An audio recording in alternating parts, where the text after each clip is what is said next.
In this lesson, we're going to be talking about auditing. Primarily, we're going to be talking about doing auditing or the different auditing capabilities under Windows because they're a little bit easier to understand and you've got a little bit more control, and also you're more likely to run into systems where you are going to be doing this sort of activity on a Windows system than you would other systems. There are different types of auditing under Unix. In the case that I'm looking at here, I've got a system that's running Ubuntu Linux, and I've installed a program called Audit D, and there are some configuration files here. In order to use the Audit D program and use that to help you, you would have to configure this Audit D or the audit daemon. So you can see in the configuration file, there's a number of settings regarding the log file, as well as what to do with the logs and how to handle those logs, as well as whether to listen on TCP and whether to use Kerberos and a number of other configurations.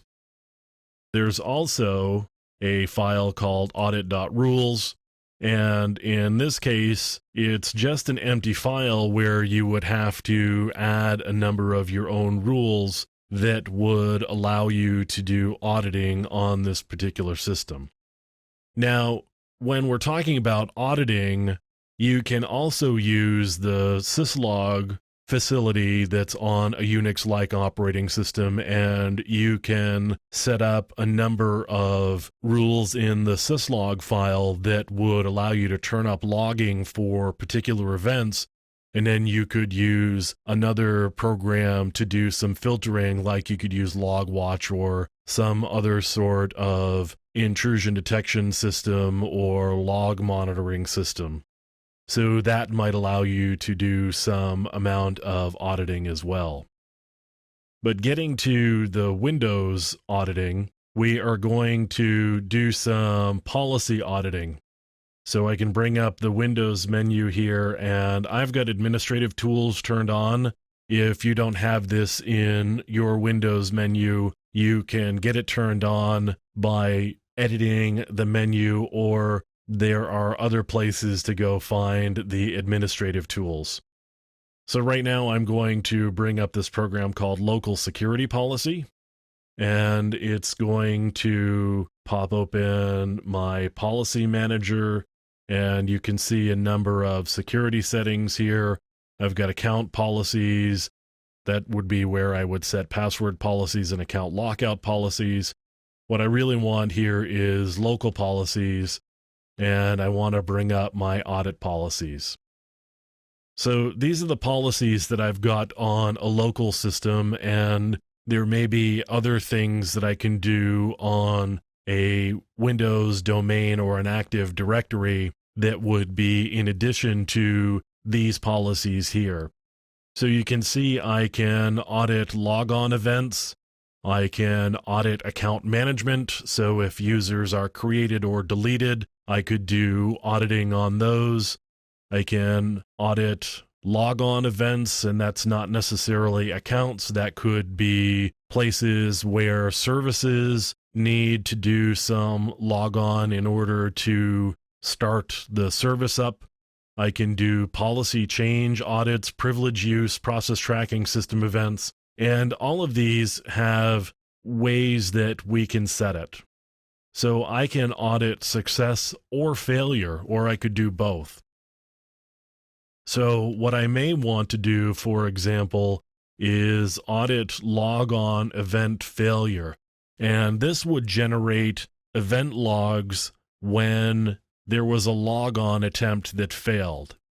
So I may want to see where people are attempting to log on to a system and failing to log on, because that may demonstrate that there's an attack in progress. And if I'm investigating the trail of a breach or a breach attempt, then I may want to have these audit policies enabled. And it may be a good idea to have an entire enterprise. If you're working with an enterprise, just have these events turned on a regular basis, because it makes the job of an investigator much easier if these are already in place, because we can't always guarantee, obviously, that we will be called in the middle of an incident where we can get these turned on and be able to get the information that would be really helpful for us as forensic investigators. So this would be a log-on audit event. Now, I can do things like object access.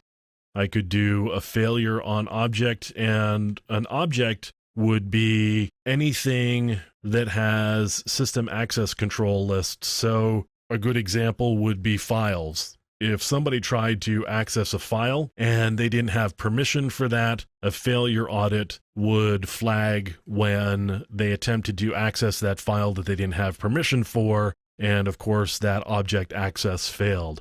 I could also do a success audit where they attempted to gain access and it succeeded, and that's one way potentially of tracking a user's activities on a system, where you can see every time they attempt to access any object on the system, so you'll have a pretty good audit trail of most things that a user may have done. If you start turning on all of these audit events and you audit success or both success and failure, you'll have a pretty good idea of what a user is doing. And again, that may be really helpful depending on the type of investigation that you're doing.